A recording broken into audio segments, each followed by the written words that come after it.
So if my voice sounds a little bit deeper, it's not the testosterone. I'm just getting over a cold. I I slept most of Sunday away, so I'm feeling better. My voice just hasn't caught up with me yet. So it's been a while since I've done a video for my father-in-law talking about my experiences growing up, and I wanted to talk about a couple of incidences that occurred from about 3rd grade on. About the time I was 10, I was quite the tomboy. I ran around barefoot, shorts, t-shirt. As soon as I was up, I was out of the house. That was when I discovered that I liked fossils. I found that if I went down to a vacant lot in our subdivision, that there was a bunch of gravel that I could sift through, and I would find cool-looking fossils, and it was just fun to be able to go and explore. And it was that summer that I finally realized that I didn't feel like a girl. I mean, I'd always been a tomboy before that, but I'd always believed my parents when they told me that I was a girl. But that summer I realized that I might have a girl body, but I think like a boy, and I feel like a boy inside. And I didn't share that with anybody because I didn't want to get a lecture from my mother. But I started realizing that I was different from others, and from that time on, I didn't have very many close friends. I would hang out with the boys that would let me hang out with them, but for the most part, I was a loner. I did have some friends, some girlfriends that I would occasionally play with, but for the most part, I kept to myself until about 5th grade, and in 5th grade I met a girl that I really was attracted to, although I didn't recognize it as an attraction. I liked hanging out with her. Yeah, and so I really was getting to be good friends with her, and at that point I was living in Indianapolis, and that was the year that the inner city schools were bused to the outer suburb schools of Indianapolis, and all of a sudden we had this influx of African American students, and they brought football.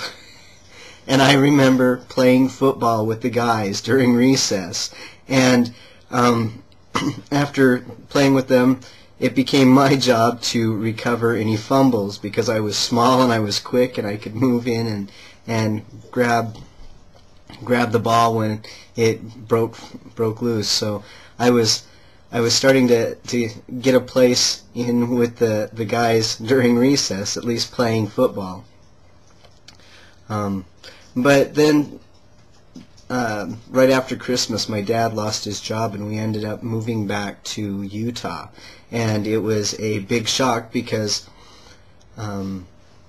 being Mormon, I was excited to move to Utah.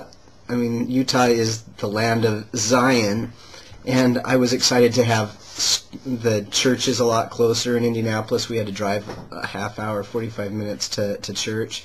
In Utah, there's a church building on every street corner, practically. And so I was excited. I thought that I would have more friends. I thought that I would be able to relate more with the students. And I was in for a big shock because I didn't fit in. In fact, I was made fun of quite a bit and shunned in a lot of ways. So, yeah. But moving to Utah, I was out of my element in many different ways. And shortly, by the time I turned 12, in the Mormon church, when you turn 12, you move up to the young men and the young women's program.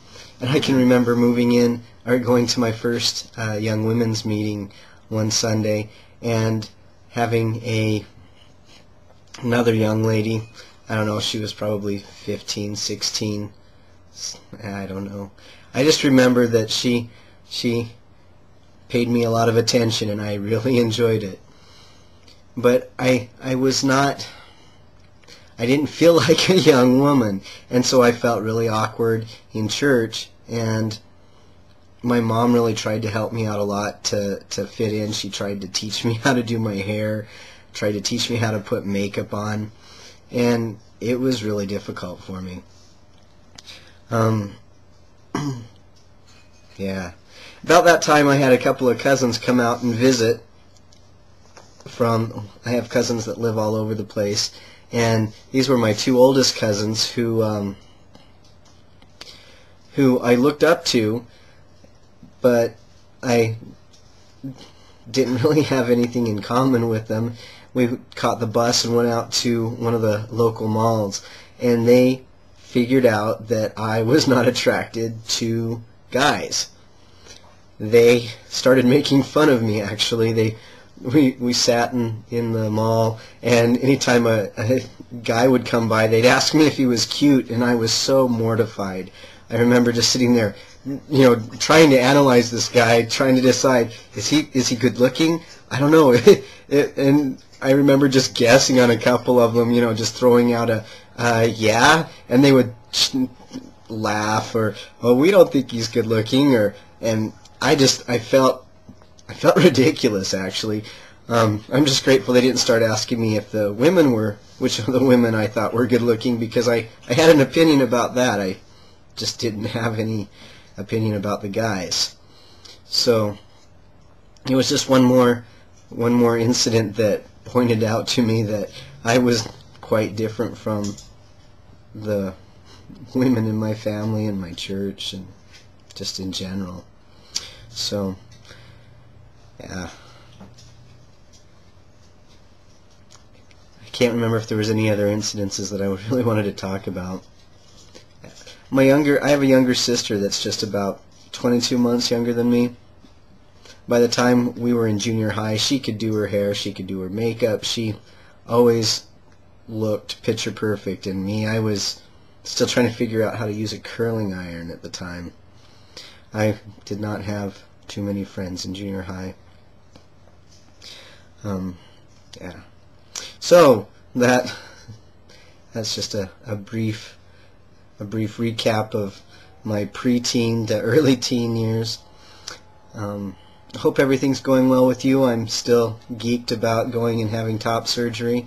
That's going to be on the 27th, so I'm counting down the days. Hope everybody's doing well, and I will chat with you later. Bye.